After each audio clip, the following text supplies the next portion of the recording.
Carlier libre. Et Guy Carlier est avec nous. Bonjour Guy. Bonjour Guy. Bonjour Cécile, bonjour Patrick. Alors, nous allons vous retrouver, Bonjour à Guy. tous, Évidemment, vous nous avez accompagnés cet été pendant l'Euro. Vous étiez à la limite du hors-jeu chaque jour. Désormais, vous allez commenter l'actualité à votre façon. Et en essayant d'y trouver des motifs d'optimisme, bien sûr, pour vous, mais aussi un peu pour tout le monde, vous avez carte blanche. Et votre chronique, justement, elle s'appelle Carlier libre, quoi, Guy. Eh oui, vous connaissez tous le film culte Un jour sans fin, même si vous ne le connaissez pas, c'est pas grave. Vos matins sont comme ceux du film, c'est-à-dire que vous vous réveillez avec l'envie d'écraser votre réveil et la voix d'un crétin sort de la radio en disant « Bonjour les auditeurs et haut les cœurs !» Ce crétin, ce sera moi chaque matin à 7h50, j'arriverai dans vos vies et ce sera haut les cœurs comme un coup d'éponge que je passerai sur vos esprits pour nettoyer vos états d'âme matinaux constellés d'angoisse, un peu comme ces insectes écrasés sur les pare-brises après 4 heures d'autoroute. Haut les cœurs, on va trouver chaque jour une raison de commencer la journée qui s'annonce avec optimisme ou au moins sans désespérer. Ça va pas être facile, faire une chronique optimiste dans le contexte actuel. J'ai l'impression d'être l'orchestre qui continue à jouer sur le paquebot, sur le Titanic, tandis que le bateau s'enfonce dans les flots glacés. Et même si le réchauffement climatique fait fondre les icebergs, on a quand même le sentiment que le monde est au bord du naufrage. Rodagil aurait pu écrire « À quoi sert une chronique si elle est inutile ?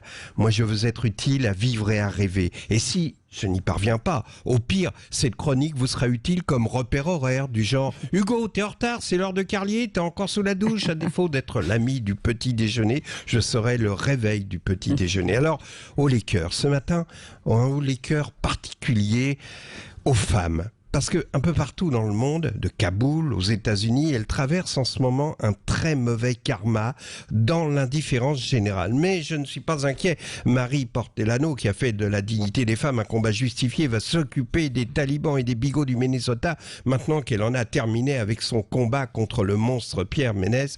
Et je pense aussi que Grand Corps Malade, de sa belle voix grave, écrira prochainement une chanson sur les barreaux devant les yeux des Afghanes, une de ces métaphores qu'affectionnent beaucoup les institutrices divorcées qui pensent encore qu'il est un rebelle des banlieues. Haut les cœurs aussi aux enfants pas comme les autres. C'était il y a une quinzaine d'années au retour d'un salon du livre dans le car qui ramenait les auteurs à la gare TGV. Je me suis retrouvé assis à côté de Francis Perrin et de son épouse, effondré parce qu'un médecin venait de leur annoncer qu'il devait faire le deuil de Louis, leur petit garçon gravement autiste.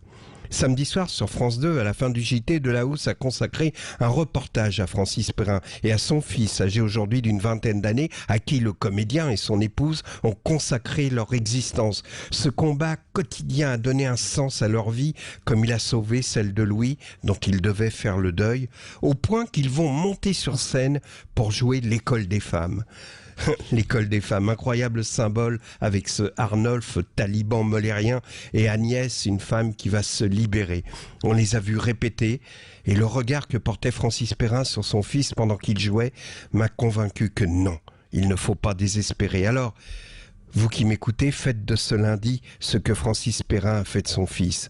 Vous vous êtes réveillé en croyant cette journée perdue, que vous alliez en faire votre deuil, vous allez en faire une représentation triomphale. Haut les cœurs et à demain.